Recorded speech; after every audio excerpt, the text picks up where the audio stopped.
আজকে নিয়ে এসেছি পাঁচমিশালি শাকের ভাজি। তো শাকগুলো ধুয়ে পরিষ্কার করে পানি ঝরিয়ে নিয়েছি। এই শাকটা গরম ভাতের সাথে খেতে দারুণ মজা লাগে। তো প্রথমে কড়াই বসিয়ে দিয়েছি। কড়াইটা সামান্য গরম হলে দিয়ে দিচ্ছি লবণ। লবণটাকে হালকা করে ভেজে নিব।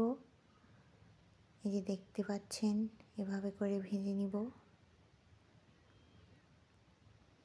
এর মধ্যে দিয়ে দেব ধুয়ে রাখা শাকগুলো।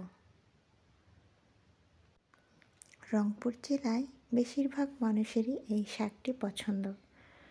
রংপুর ছাড়াও আরও কোন কোন জেলার মানুষের এই শাকটি পছন্দ অবশ্যই কমেন্টসে জানাবেন।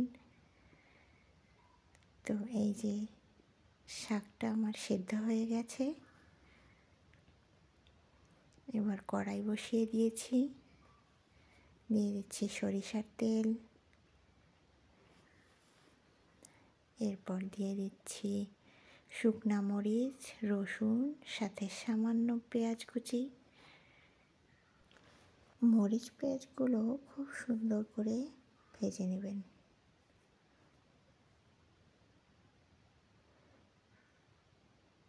এই যে দেখতে পাচ্ছেন, এভাবে করে লাল লাল করে ভেজে নেবেন। মরিচ পেঁয়াজগুলো সুন্দর করে ভাজা না হলে কিন্তু শাকটা খেতে একদমই ভালো লাগবে না। তো অবশ্যই সুন্দর করে ভেজে নেবেন। এই যে দেখতে পাচ্ছেন, সামান্য আঁচে ধীরে ধীরে সুন্দর করে ভেজে নেবেন। এবার এই যে শাকটার পানি ঝরিয়ে নিয়েছি, তো এভাবে করে পানি ঝরিয়ে শাকটাকে তেলের মধ্যে দিয়ে দেবেন।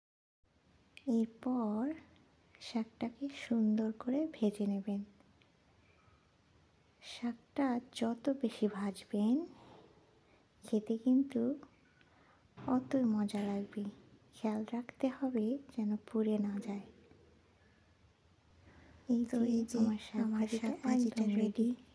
কেমন হয়েছে অবশ্যই কমেন্টসে জানাবেন। সবাই জানাবেন। আল্লাহ হাফেজ।